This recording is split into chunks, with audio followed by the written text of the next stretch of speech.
our presentation. This is Wind River Systems, and we're going to be talking about reducing cost in functional safety systems through virtualization. Just to make sure that we have all the bases covered for safety standards, I wanted to go through the different industries that we support and the safety standards that are applicable to those industries.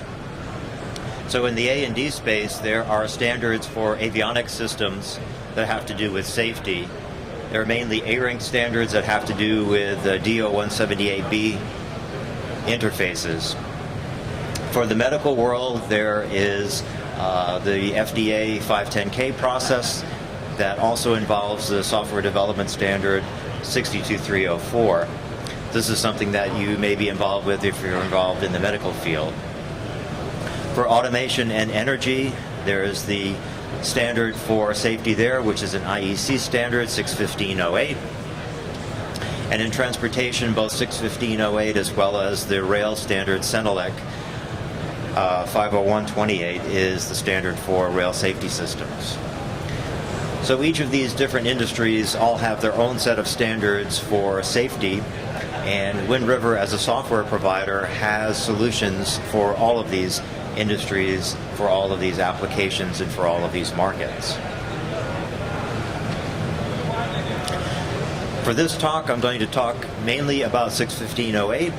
The other standards are very similar to 61508 standard, and if you're involved in one of the other industries, they can be made to show a correlation between 61508. So just for the sake of an example, I want to show how in the 61508 system, the way a safety function is represented. The safety function is some type of a function that controls the equipment under control and implements some sort of safety feature to make sure that the operation of the system is safe. The way this looks in a customer controller will be there will be some functional part of the system, whether it be software or hardware, that provides some type of a safety function or fail-safe system in that system. From a business perspective, there are a number of issues in implementing that safety function. Cost, liability, which is huge, features and differentiators, which have to do with your competitiveness and business application, for your business applications, and the maintenance of that safety function over time. How costly is it to maintain the safety function and to maintain the system overall?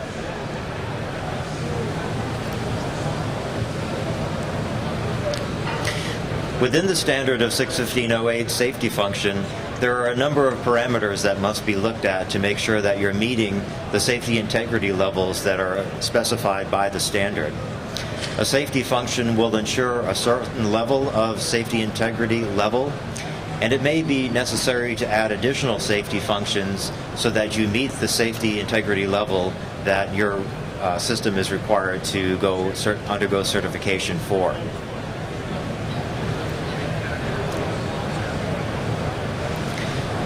From an architectural point of view, many developers of safety systems will compartmentalize the non-safety related portions of the system and software with the safety related portions. And that safety processor will directly control the machinery and have some type of a safe protocol that's making sure that the operation of the system overall is happening in a safe way. The non-safety related portions generally have to do with the user interface portions of the system, which are not safety critical.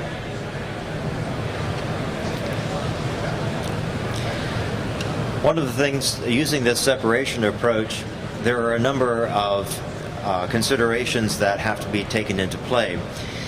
For instance, what is the effective lines of code of the current application that you have? Is there a way to separate the non-safety parts into the safety-related parts? As I mentioned, the non-safety-related parts are typically the user interface portions of the system. And sort of a funny application question here, did the key architect, who recently left the company, document anything? A lot of these safety systems have been in the field for decades, and the original developers may have long left the company long ago. But also the classic business issues are still applicable as well, such as maintainability, scalability, a standardized approach, as well as reusability. All of these are important business considerations when you are architecting the system. At Wind River, we have a number of suggested approaches for conquering these business issues that we have for safety systems. As I mentioned, separation is the classic way to approach a safety system. So you have a system which has both safety-related functions as well as non-safe applications running within them on some type of a safe OS. For meeting the requirements that I talked about earlier, especially maintainability and upgradability, you want to separate these two items out from the safety-related functions as well as the non-safe applications. And it's very typical to have two different operating environments for those two different environments. The safe OS tends to be a smaller OS so that it's easier to certify and get it through the 61508 certification authorities. The non-safe applications are generally running on more standard COTS or commercially available software. All of that, using the Wind River approach, can be run on top of a hypervisor on one common platform. So even though you're separating the two different applications, the safe and the non-safe applications, they're running in a virtualized environment on a hypervisor using one single hardware platform. This allows you to reduce the cost of the system and be able to have all systems, all of the software running on one hardware platform.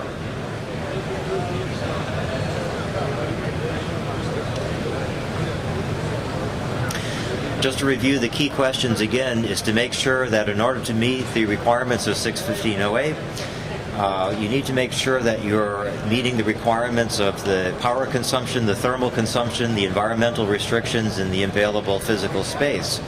But if you want to separate out the safe and the non-safe functions, how can you do that if you can't add any additional hardware? If this application is being installed in a place where there's only a certain amount of power that's available or a certain amount of space that's available, as in avionics systems, how do you create this separation approach if you can't add any additional hardware? Another approach that you can take is the consolidation approach. In the consolidation approach, we're taking these two separate systems. So in the previous example, we had one system that we're going to split out into the safe and non-safe functions. In this case, we're doing a consolidation of two different types of systems, a safe system and a non-safe system, and consolidating them onto a single platform. The idea is still the same. You're going to use a common hardware platform for both, and each of them is going to run under one system, each with their own dedicated operating system, but being controlled through a hypervisor or a virtualization layer. And then just using the diagrams that are more familiar to folks who are doing 61508, the safety function is the physical element that you see over on the right-hand side, and that would be implemented in the partition B, and the other parts of the application implemented in partition A. And again, the virtualization layer would be down at the bottom. I mentioned earlier about the higher levels of safety integrity levels, or SILs, and it's very common to add additional safety functions to a safety system in order to have higher levels of assurance in the system. What that allows you to do is meet the requirements of those higher level safety integrity levels.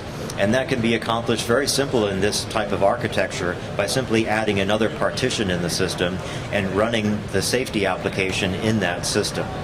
It's sort of a way of watching the watcher. So you have one of the safety functions watching the system, and then you have a watcher watching that safety function. It adds to the level of the integrity level of the system. A couple of quotes from 61508. You need to make sure that there's an adequate independence of the safety functions for the different safety integrity levels. And that needs to be shown in the design. And the justification for all of the independence needs to be documented. One of the things that we do at Wind River is we provide that documentation to you for the operating system itself and the components of that system. That's usually a very labor-intensive activity to be able to document all of those things. We provide that to you as part of the deliverables with our product. And the second quote has to do with the fact that you need to demonstrate that there is either an independence in space and time, or that the violation of that independence is controlled. So if you think about the spatial domain, what we're trying to do here, especially in a consolidation play, is make sure that each one of the partitions that's in the system can't interfere with each other from a memory point of view if we're talking about a software implementation. So if there's a thread of execution that's running in one of the partitions, we want to make sure that that data and the code that's running there isn't going to corrupt the code that's in another system. So there must be very strict separation between the two. Visually, you can see that here in this diagram where we have the different systems represent the different components listed as virtual boards. These virtual boards are running on top of a hypervisor. If you're a software developer, you're very familiar with a general operating system abstraction layer where you have applications and the kernel. And we know that there's a privilege space and a user domain space that's very classical way of looking at software systems.